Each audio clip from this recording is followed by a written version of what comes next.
Okay, so I just walked in the front door, which has a small stoop.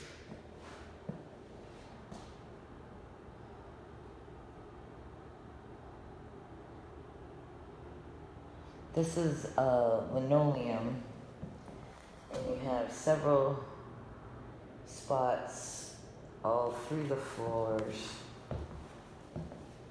all through the house, that look like maybe they've gotten wet, or it just pulled up over time. It's peeling up like wallpaper peels off a wall.